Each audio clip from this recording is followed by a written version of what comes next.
शिर्डी साई दर्शन news नाताळ व 2026 नववर्षाच्या पार्श्वभूमीवर श्री क्षेत्र शिर्डीत साई भक्तांची विक्रमी गर्दी पाहायला मिळत आहे। या वाढत्या गर्दीमध्ये भाविकांच्या सुरक्षितेस सर्वोच्च प्राधान्य देत पोलीस प्रशासनाने श्री साईबाबा मंदिर परिसर तसेच नगर मनमाड महामार्गालगतचा भाग नो व्हेकल झोन म्हणून घोषित केला आहे। या निर्णयामुळे मंदिर परिसर पूर्णतः वाहनमुक्त करण्यात आला आहे। या निर्णयाचे साई भक्तांकडून मोठ्या प्रमाणावर स्वागत होत असून वाहनांची वर्दळ बंद झाल्याने चेंगराचेंगरीचा धोका कमी झाला आहे।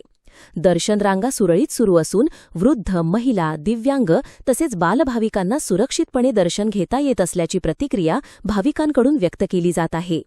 अनेक भाविकांनी सांगितले की वाहनमुक्त परिसरामुळे दर्शनाचा अनुभव अधिक शांत, शिस्तबद्ध व सुरक्षित झाला आहे। मात्र दुसऱ्या बाजूला स्थानिक व्यावसायिकांमध्ये नाराजीचे वातावरण निर्माण झाले आहे। नो व्हेकल झोनमुळे वाहतूक एका ठराविक मार्गावर केंद्रित झाल्याने काही बाजारपेठा व दुकाने तुलनेने ओस पडल्याचे चित्र दिसून येत आहे।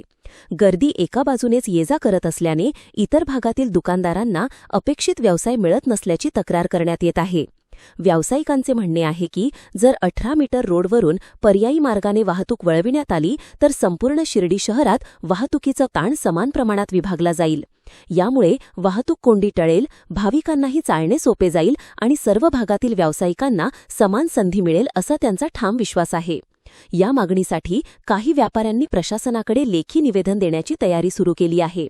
दरम्यान प्रशासनाकडून मिळालेल्या माहितीनुसार भाविकांची सुरक्षा ही सर्वोच्च प्राथमिकता असून परिस्थितीचा सातत्याने आढावा घेतला जात आहे। गर्दीचा ओघ, वाहतूक कोंडी आणि व्यावसायिकांच्या तक्रारी यांचा समतोल साधून योग्य तोडगा काढण्याबाबत विचार सुरू असल्याचे सांगण्यात आले आहे। साई भक्तांची श्रद्धा, सुरक्षितता आणि स्थानिक अर्थव्यवस्था यांचा सुवर्ण मध्य साधत प्रशासन कोणता निर्णय घेते याकडे आता भाविकांसह व्यापारी व नागरिकांचे लक्ष लागले आहे।